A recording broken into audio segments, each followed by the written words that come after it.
de la noticia. Está en el contacto ya aquí en Radio City la doctora Patricia Estupiñán, experta en ciencias políticas, directora editorial de la revista Vistazo. Doctora Estupiñán, buenos días y bienvenida a Así Amaneció. Buenos días, Carlos. Un gusto compartir con ustedes y con los Revisamos, radioescuchas. muchísimas gracias a usted, revisamos y analizamos qué está en juego en esta segunda vuelta electoral. El país está ya a tan solo 10 días y un poco más de horas de poder vivir una de las jornadas más importantes de la democracia. Usted, que ha atestiguado los cambios de gobierno durante los últimos 40 años, ¿cómo evaluar lo delicado de este momento político en el país? Bueno, siempre nos ha tocado escoger entre un candidato y otro con matices muy pequeños.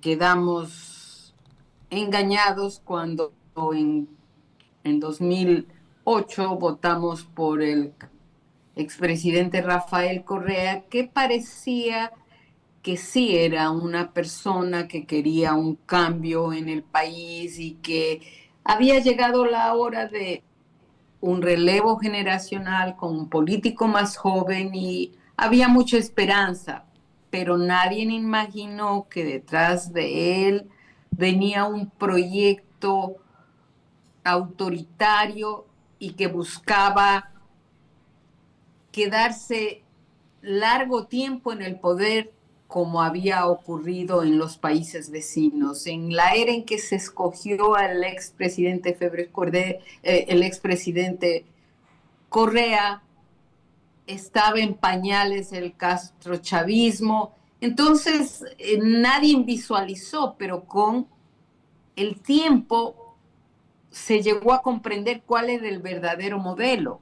Y hoy estamos con ese conocimiento en decidir por dos modelos: o el camino donde el rol central del Estado es ser facilitador de la libre empresa, donde hay respeto a las libertades, a la oposición, y un camino en que uno ve las alianzas que existen y que ya lo vivimos en el pasado. Entonces es una coyuntura histórica muy, muy, muy difícil y hay que pensar dónde vamos, qué queremos como país.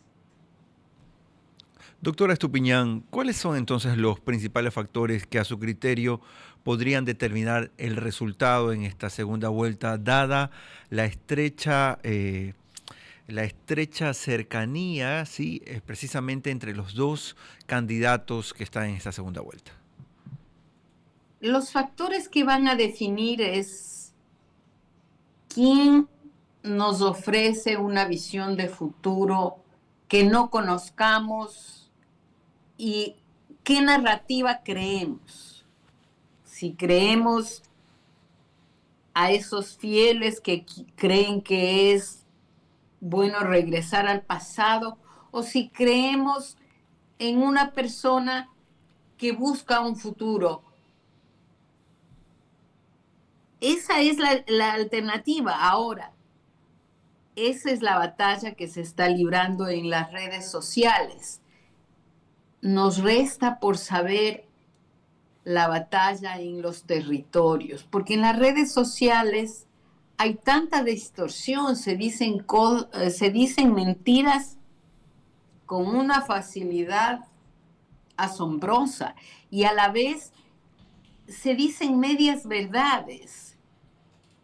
Y es tal la vorágine de cosas que se lanzan que uno queda un poco descoordinado, aturdido. Por otro lado, los sectores rurales probablemente no tienen ese apego tan grande a las redes, a no ser que sean muy jóvenes. Entonces eso también va a contar para el voto en las redes, pero se va a definir esencialmente por quién haga mejor trabajo en territorio. Y los dos equipos tienen capacidad de hacer buen trabajo en territorio. Ese es el punto. Por eso es que es una elección tan cerrada que es muy difícil decir quién ganará. Lo cierto es que al final el país sí queda dividido y quedará más dividido con el que se percibe o la que se percibe con menores posibilidades de saldar las heridas, porque recién están en campaña y han dejado ya ver sus defectos del pasado. Y aunque insistan en que la señora González es quien va a gobernar, quien da las directivas, quien da, es el expresidente Correa que está en Bélgica y sigue y no ha dejado de querer manejar el país desde que se fue supuestamente ya en retiro. Buenos días, Lucero Llanos Entonces, le saluda desde la cabina de Radio City. Un tema que me gustaría también tocar, usted hablaba sobre el asunto de que hay un discurso que se maneja en redes y hay otro en territorio y tiene un poco que ver con el peso que va a tener en esta elección y que ha tenido también en la elección anterior el voto de los jóvenes, el voto de los millennials, el voto de los centennials, que quizás en algunos casos no alcanzaron a ver ni lo bueno ni lo malo del gobierno afín a la candidata González. Entonces, un poco en este contexto de algoritmos, de posverdad, de hiperpolarización, ¿cómo llegar con estos hechos, simplemente, o sea, para que puedan tomar una mejor decisión los votantes? Bueno, yo me imagino que los estrategas de campaña precisamente han pensado en esa gran masa de jóvenes que es cierto que no vivieron o que no crecieron con las cosas, algunas buenas que tuvo el gobierno de Rafael Correa, pero no vieron el resto de excesos. Son jóvenes, me parece, menos que tienen no tan profunda la ideología, sino que juzgan más por hechos. ¿Quién piensa en la ecología? ¿Quién piensa en los animales? ¿Quién piensa en la tecnología y cómo voy a vincularme al mundo en un trabajo remoto? Y también cómo voy a tener posibilidades de empleo. Quien le venda el mejor mensaje será quien conecte mejor con ellos será el que tenga ese voto mayoritariamente. Según lo dijo ayer el presidente, él tiene preferencia en los jóvenes y en las personas mayores de 50 años. Habrá que ver el peso poblacional de estos dos grandes grupos y eso solo lo sabremos el 13. Desafortunadamente es muy difícil este rato definir quién puede ganar porque es muy apretado.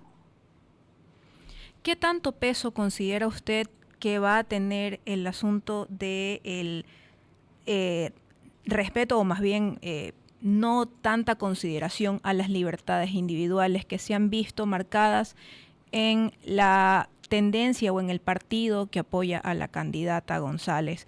Vemos, por ejemplo, que hace unos días en la Asamblea se estaba proponiendo algo que tiene que ver con la libertad de culto. Vemos que también hubo una declaratoria por parte de un asambleísta electo de esa corriente que hablaba de la posibilidad de retomar la ley de comunicación. Entonces son estos pequeños detalles, y a pesar de que la candidata haya dicho lo del que ella no va a cambiar la dolarización, vemos las declaraciones que salieron en una cadena rusa, en una conversación entre el expresidente Correa y el asambleísta Ricardo Patiño. Entonces todos estos detalles que van sumando, ¿qué tanto peso van a tener al fin y al cabo en la toma de decisiones? Yo creo que son importantes porque eso es lo único que ha afianzado en quienes ya tenían el rechazo a esa corriente, en decir, bueno, iba a votar nulo a lo mejor, pero con eso puedo estar contribuyendo para que regresen unos tiempos que no fueron buenos en términos de libertades y que se agudizarán porque aunque digan lo contrario, aunque firmen en piedra, en el pasado intentaron desdolarizar. ¿Por qué? Porque este rato el país no tiene recursos. No estamos en la bonanza que tuvieron. Entonces ellos fueron tan populares porque repartieron a diestra y siniestra parte de esa bonanza, y como no les alcanzó, además se endeudaron. Esa es la realidad. Dejaron el país en una tremenda crisis y que se agudizó aún más con la pandemia, y recién estamos tratando de salir, y que si se cambia la estructura, pues nos empobreceremos, perderemos lo único que ha sido estable en este país, que ha sido la dolarización, y no es que el dólar quede como moneda, porque también la libertad, han dicho, son frases que quedan vacías, porque si paralelamente organizan un medio de pago electrónico el rato que quiera uno sacar, que le den en dólares, nos pasará lo que ha pasado a Bolivia. Sí te doy, pero te doy al cambio actual. Y eso no sirve para nada cuando hay inflación, cuando hay todo. Ese sí debería ser una alerta, una alerta. Desafortunadamente está tan en su interior estas cosas que ni siquiera se las han guardado por la campaña para decir que cambiaron. Queremos agradecer a la doctora Patricia Estupiñán, experta en ciencias políticas, directora editorial de la revista Vistazo, por estar con nosotros. Gracias, doctora Estupiñán.